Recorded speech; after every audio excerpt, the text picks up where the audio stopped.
Add करें या उसके बदले में कोई काम करें। एक तरह से money is equal to value, और टाइम टू टाइम मनी को अलग अलग चीजों से रिप्रेजेंट किया जाता रहा है। जैसे पहले के टाइम में लोग अनाज और गेहूं देके काम कराते थे, फिर लोगों ने धीरे धीरे उन सब चीजों में ज्यादा इंटरेस्ट दिखाया जो लंबे समय तक खराब ना हो, उनकी वैल्यू ज्यादा हो, जैसे कि गोल्ड। लेकिन गोल्ड को भी कैरी करना आसान नहीं था। फिर गवर्नमेंट ने एक ऑप्शन दिया जिसमें आपको गोल्ड कैरी करने की जरूरत नहीं है, आप अपना गोल्ड गवर्नमेंट के पास डिपॉजिट कर सकते हैं और उसके बदले में आपको एक रिसिप्ट मिलेगी, और उस रिसिप्ट के बेसिस पे आप ट्रांजेक्शन कर सकते हैं। और फिर वही रिसिप्ट आगे चल के पेपर मनी में कन्वर्ट हुई। फिर लोगों ने मनी को रिप्रेजेंट करने के लिए किसी सामान की बजाय गवर्नमेंट के एक प्रॉमिस पे ट्रस्ट किया। मैं धारक को इतना अमाउंट पे करने का वचन देता हूं।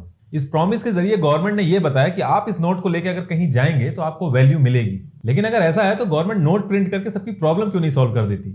मान लीजिए 1 किलो आलू बचे हैं और उसको लेने वाले जितने भी लोग हैं सबके पास 1 लाख रुपए हैं, तो वो आलू उसको मिलेगा जिसके पास 1 लाख रुपए से ज्यादा होंगे, तो ऑटोमेटिकली आलू की कीमत 1 लाख से ज्यादा हो गई। तो अगर गवर्नमेंट नोट छाप के सबको बांट भी दे तो उससे प्रॉब्लम सॉल्व नहीं होगी, उससे सिर्फ और सिर्फ प्राइस बढ़ेंगे।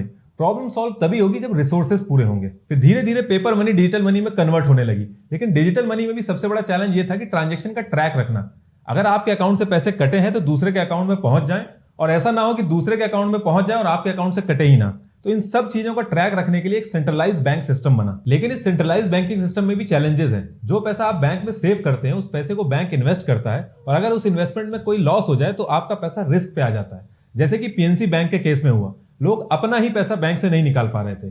2008 में लेमन ब्रदर्स जब नुकसान में आया था, जो कि एक फाइनेंशियल इंस्टीट्यूट है, पूरे ग्लोबल लेवल पे एक रिसेशन आ गया था। अगर आज की डेट में सब लोग एक साथ बैंक से अपना पैसा मांगने लगे तो बैंक दे ही नहीं सकता।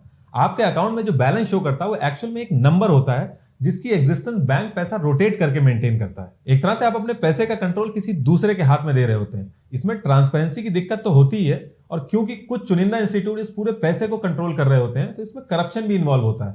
और गवर्नमेंट अगर चाहे तो आपके पैसे के लीगल स्टेटस को भी हटा सकती है, जैसा कि हमने डिमोनेटाइजेशन में देखा। अक्टूबर 2008 में एक डॉक्यूमेंट पब्लिश हुआ, और जिसने उस डॉक्यूमेंट को पब्लिश किया था उसने अपना नाम सतोशी नाकामोटो बताया। अब एक्चुअल में सतोशी नाकामोटो है कौन, ये आज तक नहीं पता चल पाया। तो इस पर्टिकुलर डॉक्यूमेंट ने सजेस्ट किया जो हमारा करंट बैंकिंग सिस्टम है उसको कैसे रिप्लेस किया जा सकता है बिटकॉइन करेंसी के थ्रू। तो एक्चुअल में इसका मतलब क्या हुआ? इसका मतलब हुआ जो करंटली हमारा बैंक एक सेंट्रलाइज सिस्टम बना के सारे ट्रांजेक्शन के रिकॉर्ड मेंटेन कर रहा है और मेक श्योर कर रहा है कि ट्रांजेक्शन सक्सेसफुल हो, उसका एक ऑल्टरनेटिव भी देखा जा सकता है बिटकॉइन करेंसी के थ्रू। वैसे कई सारी क्रिप्टो करेंसीज मार्केट में आ गई हैं, लेकिन हम यहाँ पे बिटकॉइन का एग्जांपल लेके चलेंगे। जब आप पेटीएम से कोई प्रोडक्ट खरीदते हैं या कोई ट्रांजेक्शन करते हैं तो आपको कुछ रिवॉर्ड पॉइंट्स मिलते हैं। जनरली वो रिवॉर्ड पॉइंट्स पेटीएम के अंदर यूज होते हैं। अगर वो रिवॉर्ड पॉइंट्स बाहर यूज होने लगे और हर कोई उसको एक्सेप्ट करने लगे तो उसकी वैल्यू बढ़ जाएगी। सेम यही चीज होती है बिटकॉइन के केस में। बिटकॉइन एक क्रिप्टो करेंसी है, आगे चल के उसकी एग्जिस्टेंस किस लेवल पे होगी ये डिपेंड करता है कि उसकी एक्सेप्टेंस कैसी है, लोग उसको किस तरीके से एक्सेप्ट कर रहे हैं और कहां एक्सेप्ट कर रहे हैं। बिटकॉइन एक डिजिटल क्रिप्टो करेंसी है, उसकी फिजिकल कोई एग्जिस्टेंस नहीं है। जब आप कोई बिटकॉइन खरीदते हैं इसका मतलब आप एक स्पेसिफिक बिटकॉइन एड्रेस खरीदते हैं जिसके थ्रू आप ट्रांजेक्शन करते हैं एक दूसरे स्पेसिफिक बिटकॉइन एड्रेस पे। बिटकॉइन एक ऑटोमेटेड स्ट्रक्चर है, इसके लिए आपको बैठ के प्रोग्रामिंग या कोडिंग नहीं करनी है। इसकी एल्गोरिदम भी ऑटो रन पे चलती है, लेकिन एल्गोरिदम रन कराने के लिए भी सिस्टम और कंप्यूटर की जरूरत पड़ती है, और इतने बड़े लेवल पे हजारों कंप्यूटर्स की जरूरत पड़ेगी, और इन हजारों कंप्यूटर्स को मेंटेन करने के लिए एक थर्ड पार्टी की जरूरत पड़ेगी।